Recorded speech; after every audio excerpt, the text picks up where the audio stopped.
Lunes 27 de septiembre, gracias por sintonizar Criterios. Antes de iniciar el programa, quiero brindar mi más sentido pésame a la familia de Ágape El Salvador y a trabajadores de Canal 8 por el sensible fallecimiento del padre Flavián Muchi.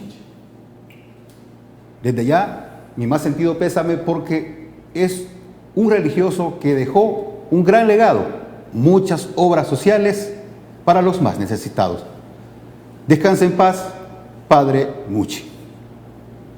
Hoy sí, comenzamos de lleno con nuestros invitados. Hemos invitado esta noche al licenciado Jaime Ramírez Ortega, abogado y analista político, a quien le damos la más cordial bienvenida. Licenciado, ¿qué tal? Muchísimas gracias, Francisco Godoy. Te agradezco por la invitación y qué bendición poder compartir el set con el coronel Castillo. Y un saludo a todos los amigos que nos ven, tanto dentro como fuera de El Salvador. Bueno, también está con nosotros el coronel José Antonio Castillo, analista político. Bienvenido. Francisco, ¿qué tal? ¿Cómo estás? Encantado, agradecido de que se me brinde este espacio y también honrado de estar acompañado de un hombre del derecho como lo es el licenciado Jaime Ortega, que representa una voz muy profesional en estos momentos. Y vamos a comenzar con temas judiciales porque, bueno, entró en vigencia las reformas a la ley de la carrera judicial, a pesar de que una Cámara de Familia del Oriente de San Miguel pues ordenó a la Corte Suprema de Justicia que suspendiera el decreto 144. Sin embargo, ya vimos el día de ayer que se juramentaron nuevos jueces y desde hoy ya están trabajando. Han sustituido a los que han cesado por 30 años de servicio y por 60 años de edad. ¿Qué opina, licenciado? Bueno, quisiera iniciar con una frase del gran Chesterton que dice que solo los peces muertos siguen la corriente, o dicho de otra manera, solo el que no nada contra corriente sabe con certeza que está vivo. Significa que hay una gran fuerza avasalladora que está controlándolo absolutamente todo. Sí. Es decir, que a partir del 1 de junio del año 2019 y luego a partir del 1 de mayo del año 2021, se han perdido grandes espacios en la República Democrática de El Salvador. ¿Qué es lo primero que se ha perdido? Es la separación de poderes, la independencia legislativa, la independencia judicial, la independencia en la Fiscalía General de la República, la independencia que debe de tener la Fuerza Armada de El Salvador para resguardar la soberanía nacional, la independencia de la Policía Nacional Civil para poder reprimir el delito o los que están cometiendo en flagrante cualquier tipo de delitos. Entonces, cuando ves un escenario donde has perdido todos estos espacios que ciertamente permiten equilibrar y auditar el poder, se vuelve un tanto preocupante, sobre todo porque la Constitución en el artículo 85 te establece que 3 son los órganos de Estado fundamentales y te dice también que la democracia de El Salvador o el sistema y forma de gobierno es democrático, republicano y representativo. Significa que el poder de la República está dividido en 3 órganos de Estado, pero cuando desde un solo órgano se controla todas estas instituciones que yo te he mencionado, ya no estás frente a una república. Del órgano ejecutivo estamos hablando. Sí, del órgano ejecutivo. Estoy hablando particularmente desde Casa Presidencial, donde se está controlando absolutamente todo. Cuando se controla ya desde ahí ya no estás en una república, sino que has pasado de una república a una dictadura. Tal como lo habla en su libro La República, Platón, que hace un diálogo con Sócrates con respecto a este tema. Entonces, ¿qué es lo que tenemos ahora? Una Corte Suprema de Justicia que es dominada desde Casa Presidencial, donde 10 magistrados ahora ya reportan directamente a las directrices de Casa Presidencial. Y luego tenés una Asamblea Legislativa que emite un decreto número 144, Sí. inconstitucional por cierto, porque el artículo 133, numeral tercero de la Constitución, te dice quiénes son los que tienen iniciativa exclusiva de ley. Y todo lo relacionado al órgano judicial, la carrera de los jueces, magistrados, y las reformas a la ley orgánica y a la ley de la carrera judicial le competen única y exclusivamente a la Corte Suprema de Justicia. No fue así. Y no fue así, sino que vino directamente de Casa Presidencial y de Casa Presidencial fue aprobado espuriamente En la por Asamblea. la Asamblea Legislativa. Entonces ahí tenés un primer vicio en cuanto a la entrada en vigencia de ese decreto. Ahora, una resolución de la Cámara Sin embargo, de Familia aquí viene, tampoco no se hizo nada. este punto. El artículo 172 de la Constitución de la República te dice que los jueces y los magistrados son completamente independientes en su ámbito de ejecución y en su ámbito de competencia. ¿Qué significa esto? Que el control constitucional, es decir, la Constitución tiene dos tipos de garantía, una inmanente y una trascendente. Sí. La inmanente es que la Constitución se protege sola, la trascendente es que la Constitución puede ser protegida por los medios de protección, por medio de este tipo de resoluciones que los jueces pueden Como el de la emitir. Cámara, como el de la Cámara de Familia. Desde la Sala de lo Constitucional, que es el control concentrado de la Constitución, y desde el control difuso que tiene todos los jueces de la República de inaplicar todos aquellos decretos y leyes que son contrarios a la Constitución o van más allá de lo que la Constitución dice, que es el caso en particular. Correcto. Ahora, van a querer desvincular o querer atacar por vicios de fondo esta resolución de Cámara, diciendo, no, es que solo un magistrado la firmó. Bueno, las Sí, leyes, se ha dicho eso, sí. las leyes han sido diseñadas para respetarse. En ese sentido, cuando tú vas a leer, por ejemplo, el artículo 196, numeral 2 del Código de Procedimientos Civiles y Mercantiles, te dice cuáles son las funciones que tiene un presidente de una Cámara. Y dentro de las funciones que tiene el presidente de la Cámara es que de oficio puede emitir este tipo de resoluciones y son completamente constitucionales.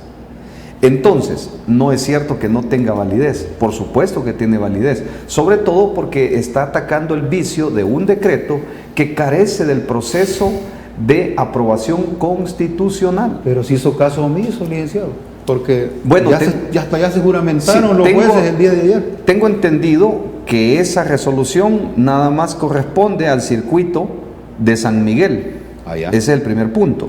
Y el segundo punto, esa resolución no puede ir más allá de lo que el tenor literal lo dice, suspender el acto de ciertas personas. Y luego dice de otros jueces y de magistrados. Es La decir, Corte Suprema puede apelar es decir, porque que lo hizo. abarca no solamente la circunscripción del territorio de San Miguel, sino también le dice y le ordena a la Corte y a los tres presidentes de los órganos de Estado a que acaten el control constitucional. Exacto. Y dos, que suspenda la entrada en vigencia de ese decreto hasta que el proceso continúe su marcha. Sin embargo, la Corte Suprema de Justicia apeló esta posición, pero no dio marcha atrás en la ejecución del decreto. Porque entró en vigencia el sábado pasado. Quisiera preguntarle al coronel también qué piensa de esto, coronel, porque como dice el licenciado, no se hizo nada por parte de la Corte Suprema de Justicia porque incluso han juramentado los jueces el día de ayer. Sí, es bien claro, y la Constitución de la República establece que nuestro sistema de gobierno es republicano, democrático y representativo. Eso quiere decir que está cimentado sobre la base de la separación de poderes, de lo cual hablaba el licenciado Jaime Ortega. Sí. Entonces, lo que estamos viendo ahorita es, a partir de la intromisión del órgano ejecutivo en el órgano judicial, en aspectos que la Constitución de una forma tácita establece que lo que tiene que ver con la parte judicial únicamente lo debe ver el órgano judicial y no es otro órgano el que le va a dictar ya sea su depuración, ordenamiento, su forma de cómo se conduce. Se ha dicho de que se crea un decreto y que lo que se mencionó es que porque el sistema de justicia tenía señalamientos de corrupción, y creo que es verdad. Desde la firma de los acuerdos de paz, el sistema de justicia debió haber sido depurado y depurarse. Hoy lo decía en una entrevista. No había necesidad de un decreto. Por la mañana, que se han estado desarrollando depuraciones de jueces, han habido castigos para jueces, sin embargo quizá todavía había que llevar esto más allá. Cuando se tiene la idea de que se está luchando en contra de la corrupción y que por eso ese es el argumento principal para el cual se intromete en otro órgano de Estado y se dice que se quita a una sala de lo constitucional y se nombran a nuevos magistrados. Y luego viene esta nueva corte y avala que se vayan más de 200 jueces porque están siendo señalados por corrupción. Hoy en la mañana decía en una entrevista el presentador, un juez decía, bueno, el juez Sidney Blanco decía, por ejemplo, tiene 60 años, pero no ha sido señalado en ningún acto de corrupción. Cuando se busca entonces qué es lo que los actos de corrupción tienen que comprobarse además, ¿va? Claro que sí, mira, claro, pero esto es importante que se vea cuál es el espíritu que está y quiénes son los... Sí, me imagino que si se va a quitar a magistrados que están señalados de corrupción, a jueces que están señalados de corrupción, se va a llevar a jueces que no tengan ningún señalamiento. Pero cuando nosotros vemos al presidente de la Corte Suprema de Justicia, que ha sido impuesta en el año 2016, se abstuvo para enviar a juicio por enriquecimiento ilícito al ex fiscal Luis Martínez.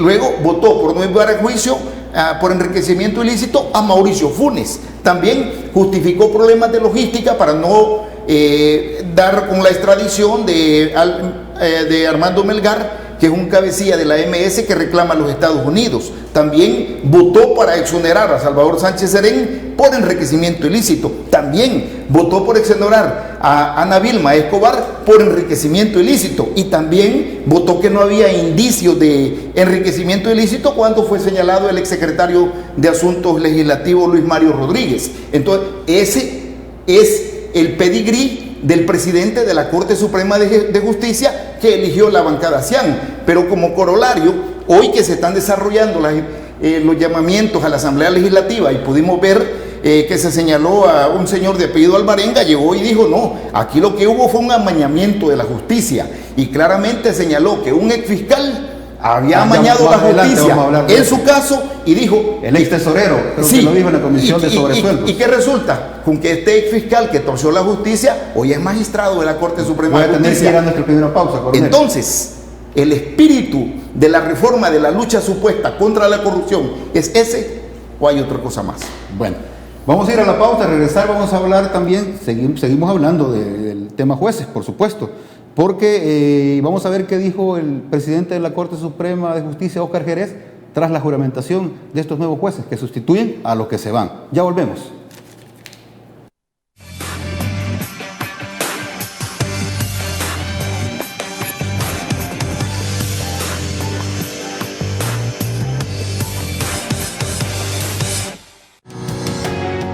Sambar, una empresa que cree en la sostenibilidad ecológica y en la cultura de productos biodegradables en El Salvador, decididos a proveer las mejores soluciones en limpieza, porque cuidar el medio ambiente es tarea de todos.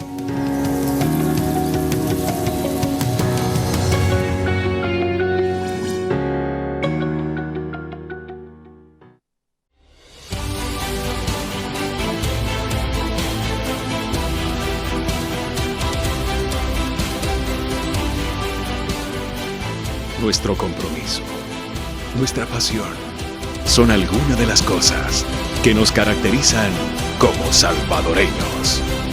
Farmacia La Buena, la farmacia de todos.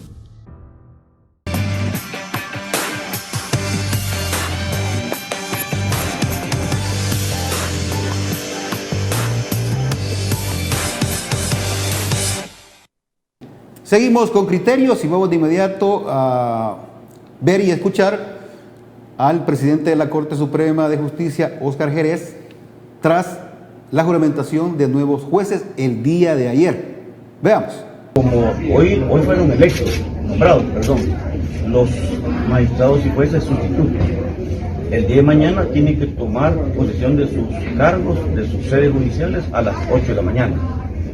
No sé hasta el momento qué irá a pasar mañana, pero de lo que conozcamos, pues tenemos que ir superando cada obstáculo de la debida forma, sin violencia, sin utilizar medios forzosos, lo que sea. Pues primero Dios que eso no sea necesario. Yo no soy de ese tipo de pensar. Bueno, licenciado. Bueno, quizás quisiera referirme a dos cosas y quiero insistir en este tema. El artículo 172 de la Constitución habla de que el órgano judicial es el único competente de aplicar la ley y hacer que las penas se apliquen. En consecuencia, esa independencia judicial es la que justamente estaba muy bien explicando el coronel, es la que se está atacando, pero no para combatir la corrupción. Claro, tú le preguntabas al coronel, pero ¿no era necesario una reforma? Por supuesto que era necesaria una reforma, así que no estamos en contra de la reforma a la ley de la carrera judicial. Lo que estamos de acuerdo es en el método que se ha venido efectuando para poder atacar la independencia. Licenciado, no era necesario un decreto, de Estado. no era necesario un decreto, se podía hacer internamente. Sí se puede hacer internamente y estamos claros también, y te doy la razón de que los jueces nunca lo iban a hacer. Estoy claro en ese tema y eso no es objeto de discusión, al contrario, creo yo. ¿Nunca iban a hacer una depuración? No, porque yo creo que desde el seno de la Corte Plena jamás iba a emitir un decreto en el cual se destituyeran todos aquellos jueces que han sido señalados en actos de corrupción o que están siendo investigados, digamos, en la sección de investigación judicial de la Corte Suprema de Justicia. O sea, desde ahí se hubiera comenzado a hacer el análisis. Estamos claros que nunca se iba a hacer, pero decir que todos los jueces en general son corruptos al cumplir los 60 años es tan espurio como decir que en Casa Presidencial solo hay personas corruptas. No, yo creo que en Casa Presidencial hay gente decente trabajando. Lo que sucede es la forma en que se hizo y es lo que no está bien. ¿Por qué? Porque hay que respetar el proceso constitucional. Por otra parte, creo yo que es fundamental entender cuál es el objetivo o el alcance de este tipo de reformas. Y es lo que yo quiero seguir diciendo, es el atacar la independencia judicial para imponer desde Casa Presidencial, digamos, los jueces que necesitan poner en las cámaras, en los juzgados de paz, en los juzgados de instrucción y cooptar todos estos tribunales, porque tarde o temprano van a comenzar a llegar los casos de los que ahora detentan el poder. Y cuando eso suceda, ya van a tener toda una mega estructura montada en el aparato judicial para poder ayudar o menguar los procesos de los aliados, pero ir en contra de todos aquellos que no son aliados al presidente y comenzar a procesar incluso opositores, o más bien dicho, inventar hasta delitos de aquellos que están alzando la voz en contra de los funcionarios que están soslayando la Constitución, como por ejemplo la cláusula pétrea que va en contra de la alternabilidad del ejercicio de la presidencia, que dicho sea de paso, esta sale lo constitucional que ha determinado que el presidente sí se puede reelegir, en contravención de 7 artículos de la Constitución que lo prohíben y que a su vez obliga ir al pueblo a la insurrección como un derecho y la Fuerza Armada a acompañar al pueblo como un deber para poder deponer del cargo a aquellos que han transgredido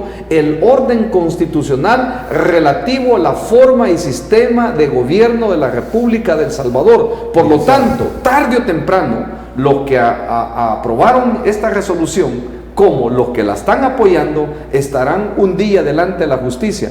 Y para eso necesitan esos jueces. Licenciado, usted decía de los que están alzando la voz, los que están criticando, los que están protestando por estas medidas, como el juez Antonio Durán, que también lo han trasladado del tercero de sentencia de San Salvador al segundo de sentencia de Zacatecoluca. Y él dice que es por criticar lo que se está haciendo de parte del Ejecutivo, de parte de la Asamblea Legislativa. Exactamente, que son los dos espíritus de la ley: atacar la independencia, poner a jueces a la carta, jueces que sean amanuenses al régimen que actualmente domina El Salvador y, por supuesto, mover a todos aquellos jueces que no tienen los 60 años de edad, moverlos de manera arbitraria y colocar en su puesto lo que ellos quieren, y de esta manera ir eliminando a todos aquellos jueces que piensan, que tienen criterio, que tienen una buena trayectoria judicial, que no les pueden señalar ningún tipo de acto de corrupción a través de la historia, pero que sí probablemente pudimos haber tenido alguna discrepancia con respecto a la interpretación de una norma constitucional o con un proceso que hemos llevado. ¿Qué abogado litigante, en mi caso,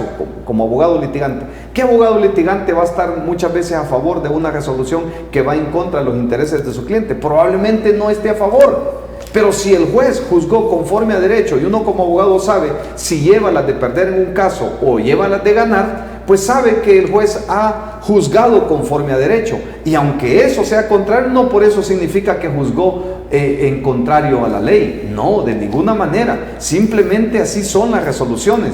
Pero cuando las resoluciones no favorecen al presidente o a sus aliados, son delincuentes, corruptos y ladrones. Pero cuando esas resoluciones favorecen al presidente, esos jueces son honestos, impolutos y decentes. Esa es la dinámica con la cual se está manejando la República. Por eso el país no avanza y estamos como estamos, porque la gente le aplaude a aquellos que violan la ley y desmeritan a aquellos que han sido guardianes de la justicia o guardianes de la ley. Esto es lo que me preocupa. Hay un caso emblemático, coronel, quiero preguntárselo a usted. Vamos a hablar del caso del juez Jorge Guzmán, que ha venido llevando el proceso del caso del Mozote. Bueno, muchos están diciendo que renunció, otros dicen que no ha renunciado, porque parece que él ya sobrepasa los 60 años. Y si sobrepasa los 60 años, prácticamente ha sido cesado de su cargo. Ahora, también de esto habló el presidente de la Corte Suprema de Justicia, Óscar Jerez. Vamos a escuchar qué es lo que dijo, porque le cuento, ya hay un sustituto. Escuchemos. Que como Corte Plena vamos desde mañana a revisar cada tribunal, más que todos los procesos complejos, a manera que no se atrasen. Yo hablé con el nuevo juez del caso del Mozote, ya le di mi número telefónico para que estemos constantemente sacando y trabajando ese proceso y que lo más pronto posible se resuelva. ¿Y eso va a ser como un monitoreo? Mire, ese es un monitoreo específico que yo quiero hacer. Yo quiero que este proceso termine lo más pronto posible, que sea justicia en lo correspondiente, ¿verdad? No estoy diciendo a un lado o al otro, el juez verá según las pruebas, ¿verdad? Pero que ese caso termine lo más pronto posible. Bueno, repitió, termine lo más pronto posible este caso, pero si sale un juez, que entiendo que este juez es de instrucción, el que lleva el proceso, está prácticamente en la segunda parte del proceso, para que luego pase a sentencia. A sentencia, ¿va? A vista pública. Sí. Ahora, pero el juez que llegue, no se van a iniciar de nuevo con esto.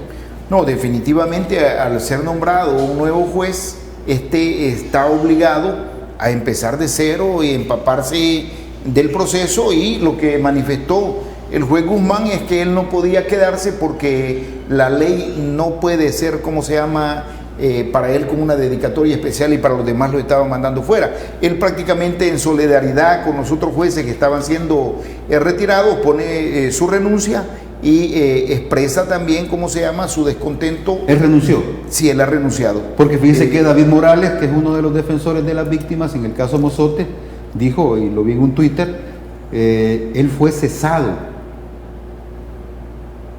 y lo han sustituido. Es que él no renunció. Es que te quiero aclarar, todos han sido cesados, todos de pleno derecho. Cesado. Ya sea renuncian o no renuncian, está cesado. Ahora, ¿cómo quedan aquellos jueces que les hicieron el llamado? Si usted viene con nosotros en la Corte Suprema y renuncia antes de que entre en vigencia el decreto 144, va a tener derecho a 24 meses de salario de indemnización, sí, o como le llaman, jubilación o bonificación, que le han llamado. Pero ese es un efecto de la consecuencia de entrada en vigencia del decreto 144. Sí. Por lo tanto, todos están siendo cesados sin obligados causa, a renunciar, digamos. Obligándolos a renunciar, ¿verdad? Por no decirles váyanse. Sí. No los queremos. Y claro, evidentemente el juez del Mozote, que es un juez emblemático, que puso, digamos, la lanza de la justicia de punta en contra de Casa Presidencial, sobre todo porque el presidente había dicho que iba a desclasificar los archivos del Mozote y que iban a tener acceso a la información, todas las víctimas, que creo que fue en septiembre del año 2019, ¿sí? Que se hizo que no ha tenido acceso a guarniciones militares, e invitó también a toda la gente del Mozote a Casa Presidencial, comieron y les dio la promesa exacto. que iban a comer, que iban a abrir los archivos y que los iba a desclasificar. Un año después, cuando está tocando en el contexto de la pandemia la puerta el juez para entrar a las Fuerzas Armadas para tener acceso a los archivos de cómo sucedieron los hechos, dice el presidente, no, fíjese que no hay información de eso. Entonces, eso es lo que nos tiene ahorita en este tema, ¿verdad?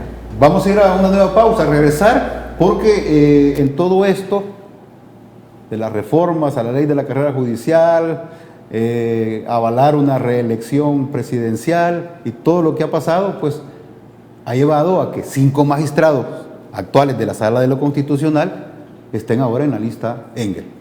Eso lo vamos a analizar al regreso de la pausa.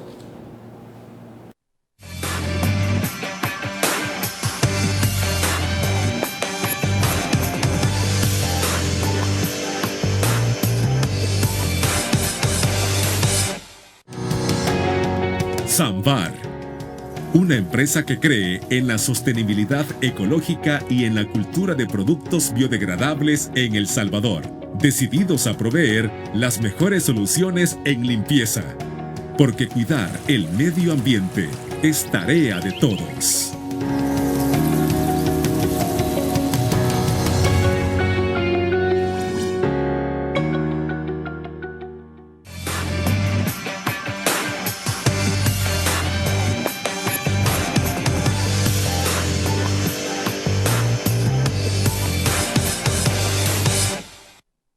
Continuamos con criterios y en el bloque anterior dejamos planteada la siguiente interrogante que tiene que ver con que en todo este problema que se ha visto con relación a los jueces por las reformas a la ley de la carrera judicial, pues también está otro tema que tiene que ver con que 5 magistrados de la Sala de lo Constitucional pues están incluidos en la lista Engel por corrupción y medidas antidemocráticas, licenciado.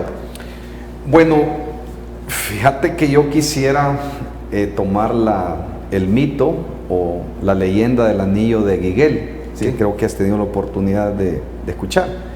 El anillo de Giges, que lo escribe Platón en la obra llamada La República. Y esto se basa en el mito de que en una ocasión un campesino pues iba caminando por allí y encontró en una fosa un caballo de oro, forrado de oro, ¿verdad? Y estaba allí una persona muerta y se percató que en su mano tenía un anillo.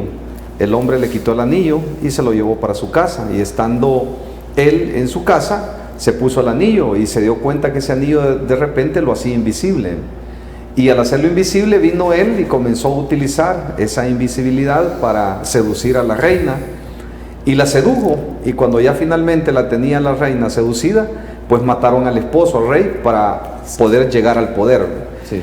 Lo que quiere decir esta leyenda básicamente en la República de Platón es que todas las personas son justas cuando están frente a la ley, y lo hacen por temor a la ley o por la recompensa que la ley te puede dar. Pero fuera de la ley todos son injustos, te dice eso. Todos son injustos porque todos buscan su propio beneficio, su propio provecho, y todos buscan la acumulación del poder. Y particularmente este es el caso. Es decir, es fácil señalar la corrupción de Arena y el FMLN como ciertamente que la es. Sí. Y eso no se puede negar. Y eso es bien fácil. Y recalentar los muertos de los abusos de poder que cometieron Arena y el FMLN en los 30 años es sumamente fácil. El asunto es, cuando ya estás en el poder, no hacer eso que has señalado. Pero cuando venís con esos muertos recalentados y querés decir que querés impartir justicia a partir de hechos injustos o actos hipócritas porque te has bañado en el charco de la pureza, sí, y luego decís, voy a impartir justicia, voy a hacer esto, quiero hacer esto diferente, y luego a la vuelta de la esquina salís en una lista en la cual Dice Estados Unidos, porque así lo dijo El Departamento de Estado. el Departamento de Estado, y lo dijo también la encargada de negocios. Sí. Tenemos pruebas suficientes de los actos de corrupción de los funcionarios que están en el gobierno del presidente Bukele. Que son también medidas. Y que también son democráticas. medidas que está tomando el gobierno de Estados Unidos en contra de acciones antidemocráticas que se están realizando ahora en El Salvador. Entonces, en ese sentido, lo que yo te quiero decir es que no podés decir que aquel es corrupto cuando a la vez apartás la vista de los que son señalados, que son aliados del presidente.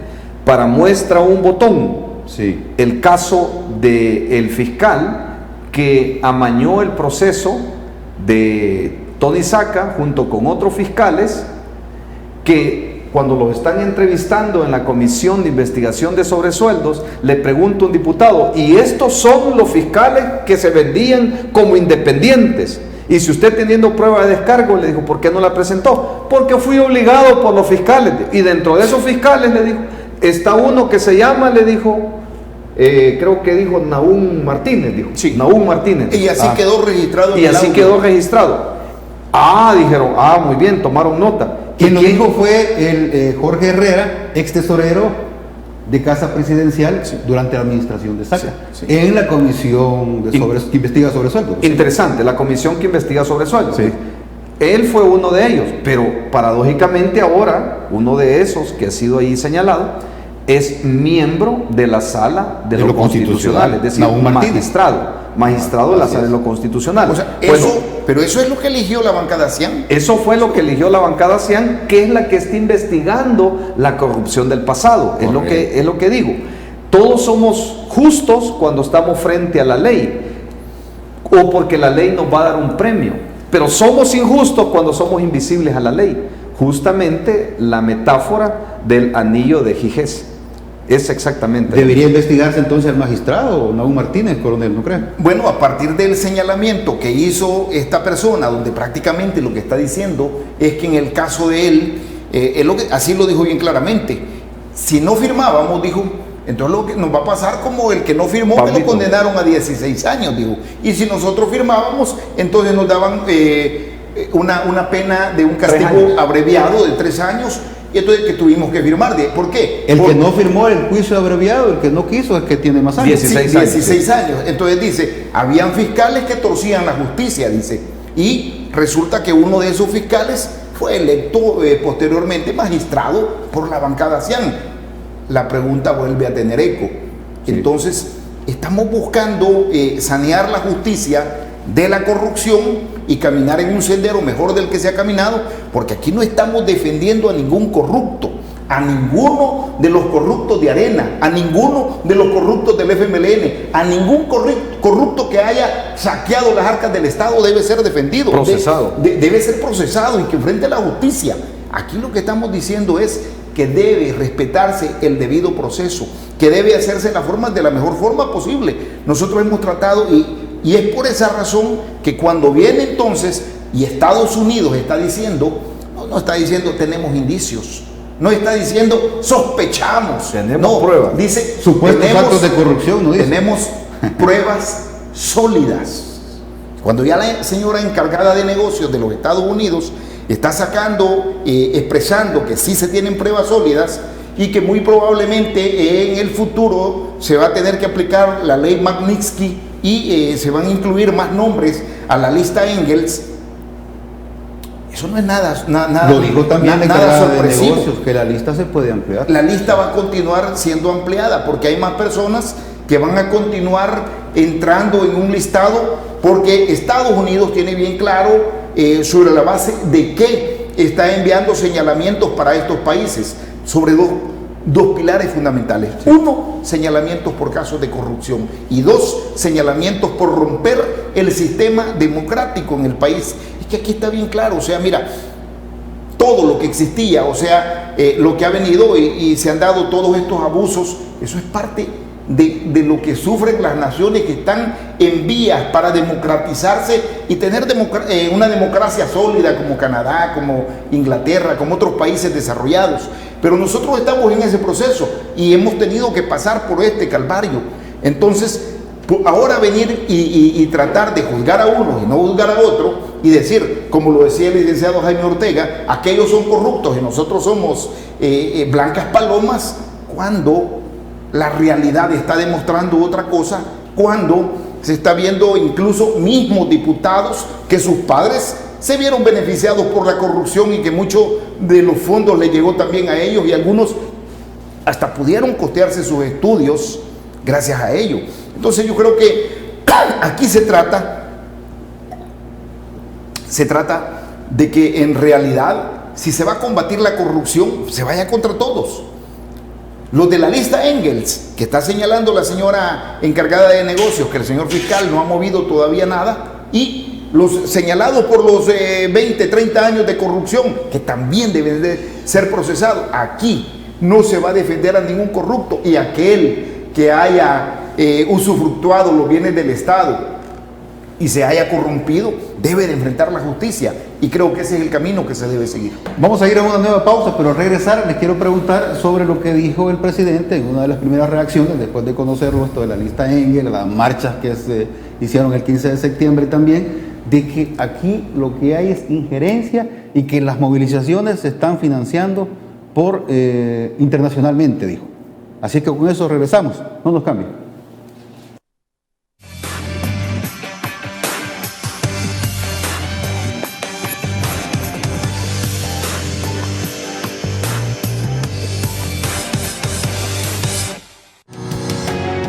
Samvar, una empresa que cree en la sostenibilidad ecológica y en la cultura de productos biodegradables en El Salvador, decididos a proveer las mejores soluciones en limpieza, porque cuidar el medio ambiente es tarea de todos.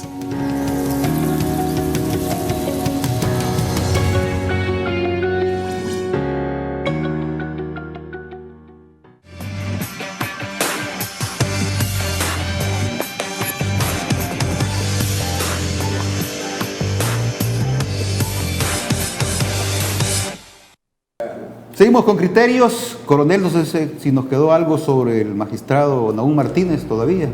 No, yo creo de que hoy en el mundo de que todo se tiene conocimiento, pues quien tenga limpia su conciencia y no haya torcido la justicia, va a poder, presentarse y exhibirse como tal. Es bien importante esto porque en razón de que lo que se está esgrimiendo, que se están haciendo cambios en el órgano de justicia y que se está rompiendo el equilibrio de poderes, que es el que garantiza el sistema democrático, es en razón de que se busca luchar contra la corrupción. Que por eso él y otros magistrados están en la lista Engelberg. Bueno, Estados Unidos ha incluido a los 5 magistrados de la Sala de lo Constitucional en la lista Engels. Cuando Estados Unidos incluye a alguien en una lista, no lo hace sobre la base de sospechas. Ahora, pero el presidente de la República, licenciado, ha dicho que todo esto es injerencia. Incluso las movilizaciones del pasado 15 de septiembre, dice que fueron financiadas. Bueno, local e internacionalmente. ¿Qué piensa usted? Tal vez hay que explicar un poco qué significa injerencia y qué significa, digamos, opiniones políticas. Porque si todo lo determinamos como injerencia... Bueno, decía también en su Twitter de su primera reacción ante esto, de que es más político que realmente buscar hechos de corrupción. También lo decía en su Twitter el presidente. Si partimos de la lógica del señor presidente que esto es injerencia, entonces pienso que fue injerencia lo que el señor presidente hizo cuando andaba en campaña, cuando llamó imbécil al presidente de Honduras, que no le importaba quemar a todo el país con tal de mantener el poder. Sí. Eso fue lo que dijo el señor presidente. Si puedes poner el Twitter, por favor. También dijo que Peña Nieto era un estúpido que estaba allá en México. Eso también podría ser injerencia, de acuerdo a la lógica del presidente. Sí. O también podría ser lo mismo cuando llamó de la misma manera al presidente de Nicaragua. Bueno, pero aquí que no fueron invitados, por cierto. No hay que perderlos, coroneles. Cuando habla de injerencia, yo creo que se refiere a los Estados Unidos. Pero a lo que me refiero es que no hay que confundir lo que es una opinión política de un país con respecto a la injerencia. Son dos cosas completamente diferentes. Por eso te digo, si yo parto de la lógica del presidente, entonces fue injerencia todo lo que él hizo en el 2018, cuando andaba en campaña, Sí. cuando habló mal de Honduras, cuando habló mal de México, cuando habló mal de Nicaragua. Honduras, país incluso narco, habló muy mal así dijo. del dictador de Venezuela, que lo dijo muy bien. Sí, y sí. yo felicité al presidente Bukele en ese momento, que habló muy bien de todos estos dictadores. Ajá. Pero paradójicamente, después de 2 años, el concepto cambió. Pero sigo el punto de la injerencia. Injerencia es cuando un país utiliza sus recursos para hacer incidir políticamente para que el pueblo vote en favor Y hay un de ejemplo, un partido político. y hay un ejemplo bien Ahí, claro de Esa eso. es injerencia. Sí, sí. Hay un Esa es ejemplo, injerencia. hay un ejemplo bien claro de eso. Es el caso cuando se llamó a no votar por la senadora Norma Torres Eso sí en es los injerencia. Estados Unidos. Es injerencia. Eso sí es es una injerencia. injerencia en otro país. Sí. Pero yo creo que, mira, cuando nosotros vemos que está surgiendo que la marcha del 15 de septiembre tuvo Un éxito. que fue exitosa, pero tuvo un detonante muy importante. ¿Cuántas personas calculan ustedes que llegaron? Yo creo que el número no se puede establecer Claro, de una claro. forma Un aproximado. bien clara, pero puede ser que ande entre los 25 a 50 mil personas, Bueno. calculando las gentes que pueden salir del estadio y el tiempo en que desalojan el estadio, podemos más o menos hacer un parámetro. Cuando nosotros vemos que habían despidos en las alcaldías municipales, despidos en la Asamblea Legislativa, despidos en el órgano ejecutivo, despidos de jueces y magistrados, eso, y aunado a ello, una ley tan impopular como es el establecimiento de la ley Bitcoin, que Sí. de una forma imperativa sea, como se llama, establecido en nuestro país, una ley que China está persiguiendo ya a todas las criptomonedas, incluyendo el Bitcoin, que en la misma sintonía está Japón, que en la misma sintonía está Canadá, que en la misma sintonía está Rusia, que en la misma sintonía está Reino Unido. Entonces, cuando nosotros vemos todo eso y esta medida que era impopular, pues generó la marcha del 15 de septiembre, y creo yo de que las personas que asistieron se dieron cita porque la movilización fue coordinada a través de las redes sociales. Es que se podía oler, se podía palpar la cantidad de mensajes que estaban circulando y reenviando y reenviando y reenviando, con más de 40 organizaciones de sociedad civil que estaban haciendo un llamado a convocar a esa marcha. No es que alguien lideraba esto. No, yo creo que si una de las características que tuvo la marcha del 15 de septiembre fue Orgánica. que no tenía una organización vertical, Sí. que no tenía conductores que fueran responsables Líderes o de que la estuvieran misma. ahí. Yo tuve la oportunidad de reportear ese día la marcha y abordamos, no a líderes, abordamos a gente que estaba participando, eso hay que decirlo. Y así nos daban su opinión y protestaban, decían contra muchas medidas. Una de las medidas era la ley Bitcoin, por supuesto. Vamos a ir a la pausa y al regresar yo quiero preguntarles si estas movilizaciones dan pie para que se convierta en un movimiento social más fuerte de oposición al actual gobierno. Con eso regresamos.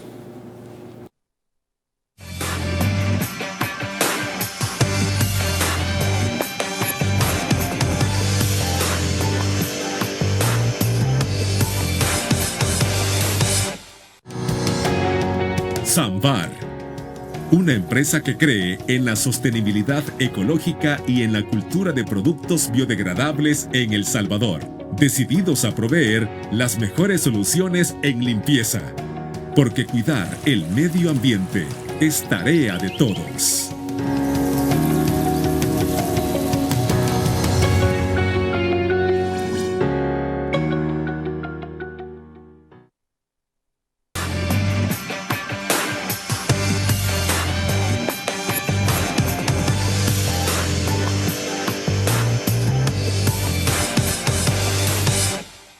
Vamos al último bloque de criterios y rápidamente, señores, dejamos planteada la pregunta si este movimiento social que vimos en las marchas del pasado 15 de septiembre se va a hacer más fuerte y puede ser una verdadera oposición al actual gobierno. Coronel. Bueno, yo creo de que todas las expresiones del momento político que son traducidas en las acciones sociales que se desarrollan van a ir creciendo. Esto porque en realidad hay un descontento social, tiene que ver con el tema de la economía, tiene que ver con el tema del trabajo, tiene que ver de la forma de cómo se está observando el país, y no es porque sea un invento.